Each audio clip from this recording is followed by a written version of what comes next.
So hi everyone, today in this video we're gonna develop more solutions for another type of problems that we tend to face in our day-to-day life, and it's always with a focus in trying to show you, trying to explain to you that you just by grasping some of the mental models existent, you can already solve a lot of the problems that you face in our day-to-day life. And I do believe that as better you are in the skill of problem solving, better you will get succeed in your life. And then so normally it is attached with your needs getting satisfied more. That's what the every type of human will want, so to get is their needs being satisfied, the maxed out. And then so with that, accepting it, what's going to be the problem today? One of the most fundamentally important ones for each personal, that is the cost of living crisis, in terms of the increasing over the time. So we're seeing this expressed in the inflation, and normally inflation,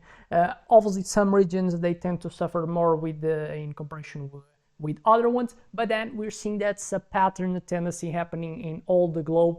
And then so we need to start looking for surgical strikes against this increase of cost of living, trying to understand so the dynamics. And then what you already have, some proven models that were applied in real life, the Barcelona's Anti-Oligopoly war, Canada's Home in a Box program as well. And then so we have seen that some of the mental models that they were already applied in some of the solutions, and then so were applied in real life and have been shown that has certain type of success rate. And then so first one is the oligopoly smash list. So a problem, first getting the data to prove the problem, and then just so after that then you create solutions after just understanding the problem. And so the first one is that we have three firms that control 85% of food essentials markets. And then what's the problem? So what's the problem of oligopoly? So what is your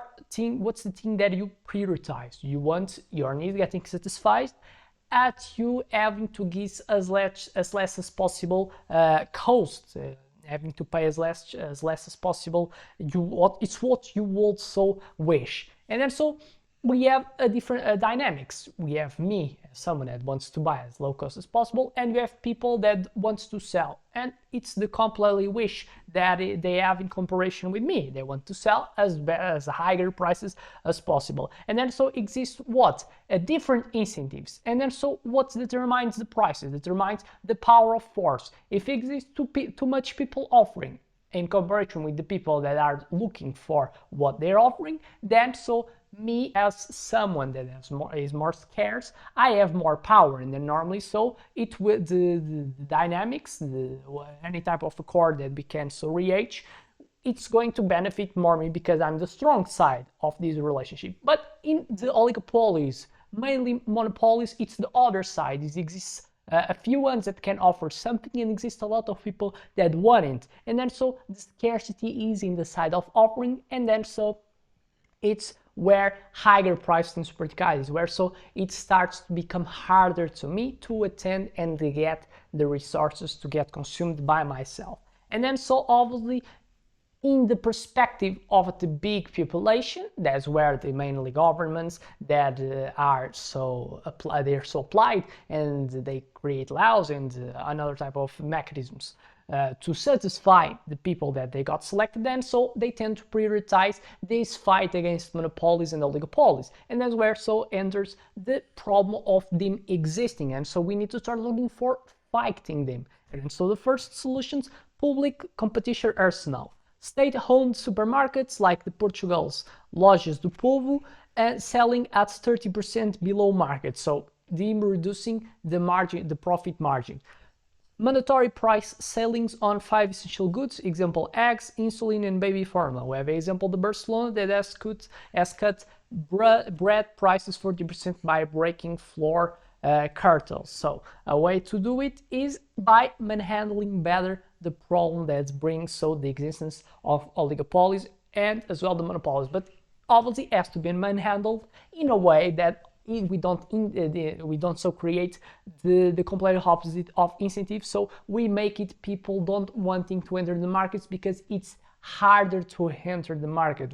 We need to manage this well, because if you want to satisfy one side of the people that are the consumers, you have as well have to treat well the other side of offering, because if you making if so as well don't getting happy, it will also go out, and then certain times can create unbalance in the system, and then so it's something that you as well don't like. It's as much as you see the dynamics of you getting taxes that are progressive in the work, as better you are, the tendency as well to get receive more, but as well as much you receive more you're taxed, and then so we should justify it as a progressive type of way to build the financial system. So the ones that have more, they give more for the society, and then so they will get these public resources to getting applied in the construction of hospitals and other type of things.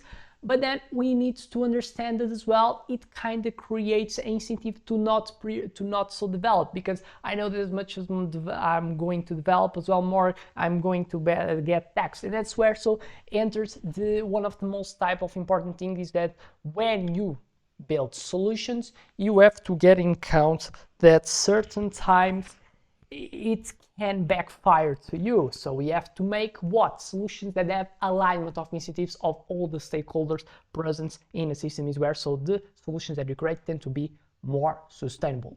So second, housing hyperinflation vaccine. What's the problem? Rent eats 50% plus of income in major cities. We see it a lot. And then so what's the solution? Ghost property squeeze. 400% annual tax on vacant homes, forces rental. So a way to incentivize the existing of the rental, and by existing rentals, more offering is existing, so it's something that you would like. Convert offices to micro apartments, 72 hours permit fast tracking.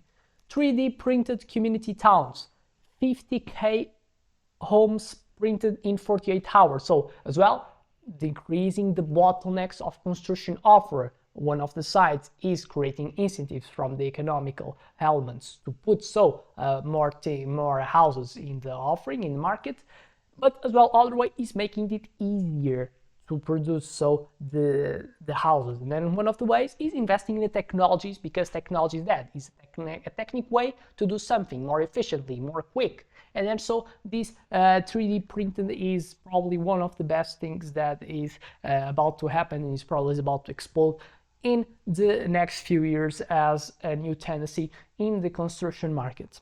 3. Supply chain immunity problem. Middlemen inflate food prices 300%. And then so solutions. Artificial intelligence powered farm to fork corridors.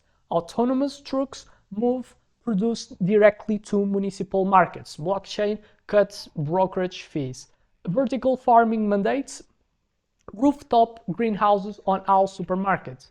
Greens grow on site. As example, Malaysia dropped veggie prices 30% with direct farmer hubs.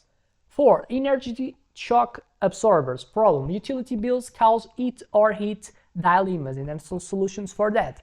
Renewable swarm grids. Community solar window co-ops that sell power at 50% grid rates. And energy sharing apps.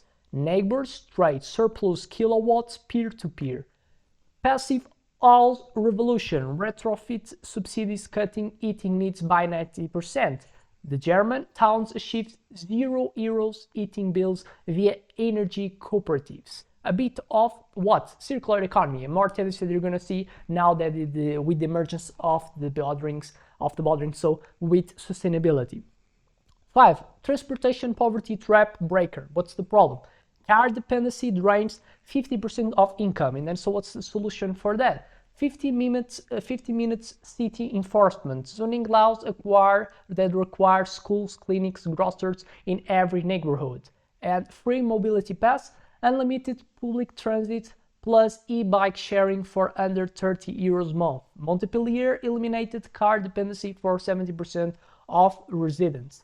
6. Healthcare cost circuit breakers. What's the problem? Medical bills bankrupt families. And then so solutions for that, we have as example the open source pharma. State labs produce generic drugs at 90% discount. Example, insulin for $5 via. Doctor density targets. Med schools forgive loans if graduates serve in high-cost areas. Example, the India's Jan Aushadhi stores that provide 85% cheaper generics. And a last one that we could look today, another mental model, inflation-proof wage autopilots. Problem: paychecks never catch inflation. And so what's the solution for that? Real-time wage indexing. Salaries auto-adjust monthly via CPA tracking algorithms, and productivity profit sharing.